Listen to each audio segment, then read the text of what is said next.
Hi, I'm Dana. And I'm Denise. And welcome back to From Rags to Riches. We're here with our 6-week update of our thrifting challenge to try and earn $1,000 starting with $100.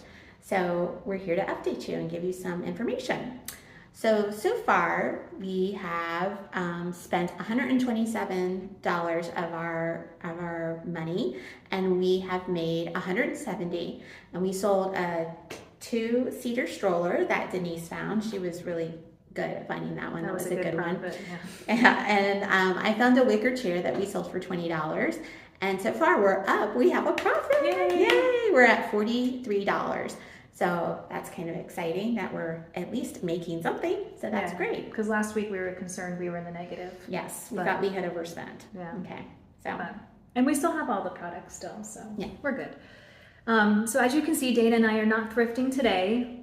We wanted to do this little video of things that we have learned so far. Maybe it'll help you if you decide to start earning money from thrifting.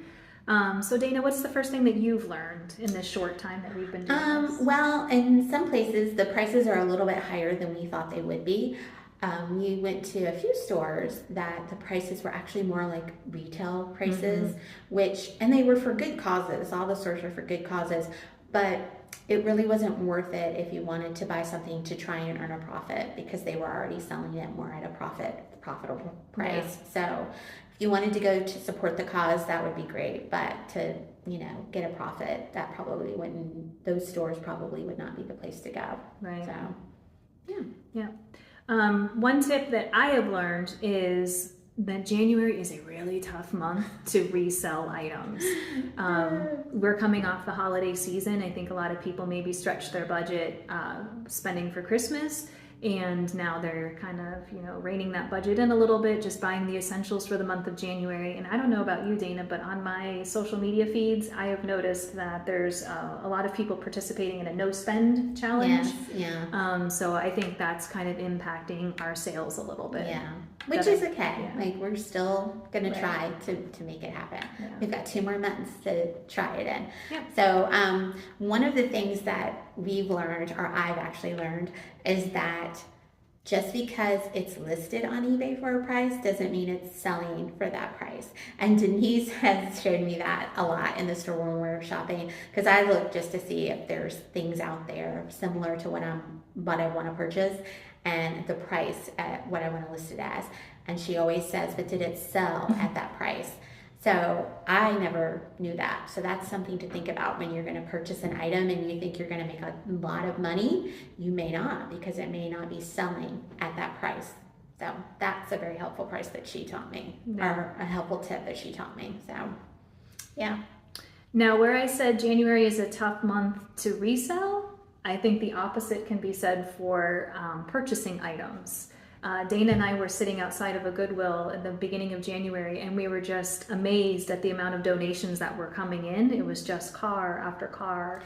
The car line was huge. Yeah, it was really a line just to donate, and they couldn't keep up. They had, everything was stacked, the bins were full. And so we've noticed there's not any empty shelves in any of the stores that we've been in. The shelves are fully stocked. But on the flip side, that does make it harder to do a little bit of research when you're standing in the store, because you're just there's so much that you're trying to sift through and figure out, what the items are worth. So it's kind of, And she's taught me a little bit about how to do that. Like, we use apps that scan things to tell us things, and hopefully we'll get better as we go along, like just to visually see it and go, oh, we know what that is. Start recognizing some of the brands.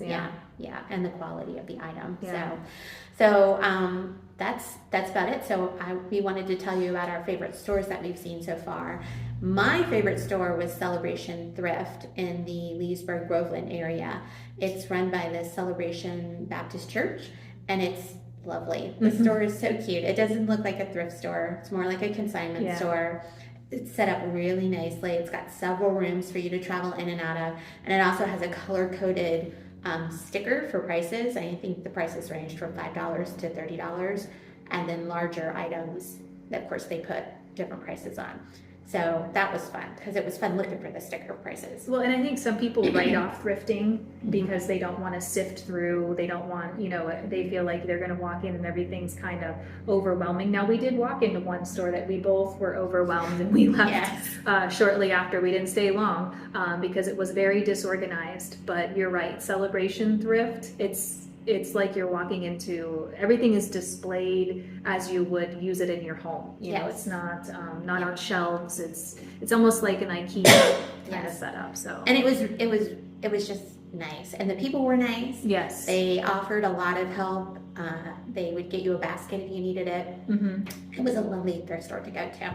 So did you have a favorite store? Yes, and if you had asked me a year ago, as I've mentioned before, I've been thrifting and reselling a little bit longer than Dana has, and I had went in the store a year ago, and I was looking for, at the time I was kind of focusing on books and records, and when I went in there, I felt that their price was so high for what I was looking for, and I ended up kind of looking around the store just very briefly and leaving because I just felt like their prices were not within what I was anticipating.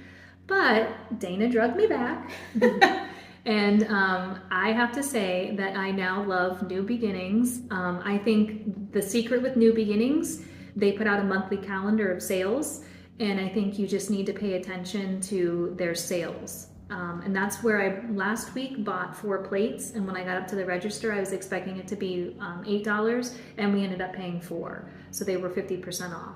So and that's where she got her lovely my Polish pottery dish at the very beginning of our challenge that she decided to keep. Yes. So it was a good find. And they have a lot of furniture. I have an older daughter who someday will be moving out, and she also enjoys thrifting. And we've always said that when she moves out, we're going to look at thrift stores for repurposing items before we buy new.